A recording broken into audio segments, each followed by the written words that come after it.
ನಾವು ಇದೇ ರೀತಿ ಕರ್ನಾಟಕ ರಾಜ್ಯದಲ್ಲಿ ಒಬ್ಬರೇ ಪ್ರಯೋಜನ ಕೊಡಲಿಲ್ಲ. ಕಾರಣ ನಾವೆಲ್ಲ ಈಗ ವಯಸ್ಸಾಗಿ ಮನೆ ಸೇರ್ಕೊಂಡ್ಬಿಟ್ಟಿರ್ತಾರೆ. ನನಗೂ ಈಗ 75 ವರ್ಷ ವಯಸ್ಸು. ಬೇರೆಯವರೆಲ್ಲ ಬಹಳ ಉಡುಪಿನಿಂದ ಇರ್ತಕ್ಕಂಥವರೆಲ್ಲ ಮನೆ ಸೇರಿದರೆ ಕೆಲವರು ಹಸು ಹೀಗಿದ್ದಾರೆ ಅಂತ ಹೇಳ್ಬೋದು. ಈ ವಿಚಾರದಲ್ಲಿ ಬಹಳ ಯುವಕರ ಶಕ್ತಿ ಬಹಳ ಇದೆ. ಬಹಳ ಮುಖ್ಯವಾಗಿ ಕರ್ನಾಟಕ ಮತ್ತೆ ದೇಶವನ್ನ ಬದಲಾವಣೆ ಮಾಡ್ತಕ್ಕಂಥದ್ದು ಏನ್ ಶೇಕಡ 85% ಇತ್ತಂತ 1980ರಲ್ಲಿ 85% ರೈತರು ಬೇಸಾಯ ಮಾಡ್ತಾ ಇದ್ರು. ಇವತ್ತು 85 ಇಲ್ಲ 30%ಗೆ ನಮ್ಮ ರೈತಾಪಿ ವರ್ಗ ಬಂದಿದೆ. ಅಂದ್ರೆ ಕೃಷಿ ಕ್ಷೇತ್ರಕ್ಕೆ ತೊಡಗಿಸೋದಕ್ಕೆ ಬಹಳ ಹಿಂಜರಿತಾ ಇದ್ದಾರೆ ನಮ್ಮ ಜನರು.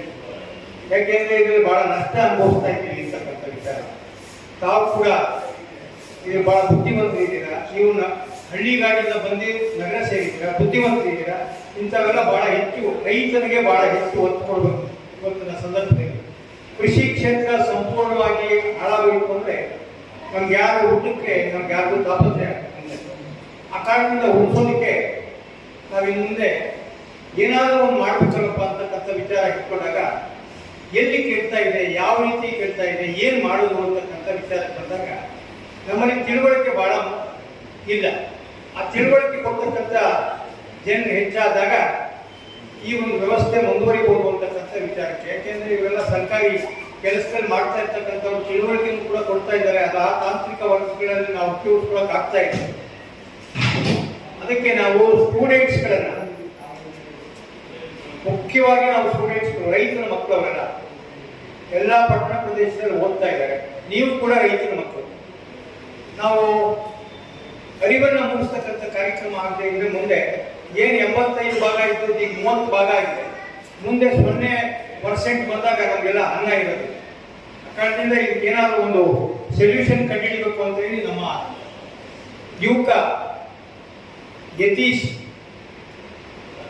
ತುಕಾರಾಮ್ ಈತ ಬಂದು ಇಲ್ಲ ನಾನು ನಿಮ್ಮ ಜೊತೆಗೆ ಸೇರ್ತೀನಿ, ನಿಮ್ಮ ಜೊತೆನಲ್ಲಿದ್ದು ನಾನು ರೈತರ ಪರವಾದಂಥ ಕೆಲಸ ಮಾಡ್ತೀನಿ ಅಂತ ವಿಚಾರ ಬಂದಾಗ ಆತನ ಯುವ ಘಟಕದ ಅಧ್ಯಕ್ಷನಾಗಿ ಮಾಡಿ ರಾಜ್ಯಕ್ಕೆ ಬಹಳ ಉತ್ತಮವಾಗಿ ಕೆಲಸ ಮಾಡ್ಕೊಂಡು ಹೋಗ್ತಾನೆ ಅಂತಕ್ಕಂಥದ್ದನ್ನು ನಾನು ಮನಗಂಡೆ. ಮತ್ತೆ ಈ ಆರ್ಗನೈಸ್ ಯಾತಕ್ಕೆ ಫುಡ್ ಸೈನ್ ಕ್ಯಾಂಪೇನ್ ನಲ್ಲಿ ಕೂಡ ಆತ ಕೆಲಸ ಮಾಡ್ತಾ ಇದ್ದಾನೆ. ಯಾಕಂದ್ರೆ ಸಂಪೂರ್ಣವಾಗಿ ಕೃಷಿ ನಿಂತೋಗುತ್ತಲ್ಲ, ಆ ಕಾರಣದಿಂದ ಇದನ್ನೇನಾದ್ರೂ ಮಾಡಿ ಡೆವಲಪ್ ಮಾಡಬೇಕು ಅಂತಕ್ಕಂಥದ್ದು ಈ ಒಂದು ಕಂಪನಿ ಫುಡ್ ಚೈನ್ ಕ್ಯಾಂಪೇನ್ ಮತ್ತು ನಮ್ಮ ಸ್ನೇಹಿತರಾಗಿ ಗೌಶುಭಂ ಫೌಂಡೇಶನ್ ಇವರು ಕೂಡ ಮಾಡ್ತಾ ಇದ್ದಾರೆ. ಇದ್ರ ಬಗ್ಗೆ ನಾವು ಅರಿವನ್ನ ಮೂಡಿಸ್ತಕ್ಕಂಥದ್ದನ್ನ ವಾಕಥಾನ್ ಜಾಥಾ ಕಾರ್ಯಕ್ರಮವನ್ನ ನಾಳೆ ಫ್ರೀಡಂ ಪಾರ್ಕ್ನಿಂದ ಮೈಸೂರು ಬ್ಯಾಂಕ್ ವರೆಗೂ ಇದ್ದು ತಿಳುವಳಿಕೆ ಕೊಡ್ತಕ್ಕಂಥ ಕಾರ್ಯಕ್ರಮಗಳನ್ನು ಮಾಡೋಣ ಅಂತಕ್ಕಂಥ ವಿಚಾರಕ್ಕೆ ಇಟ್ಕೊಂಡು ಇವತ್ತು ಪೂರ್ವಭಾವಿಯಾಗಿ ತಮಗೆ ತಿಳಿಸೋದಕ್ಕೆ ನಾವೆಲ್ಲರೂ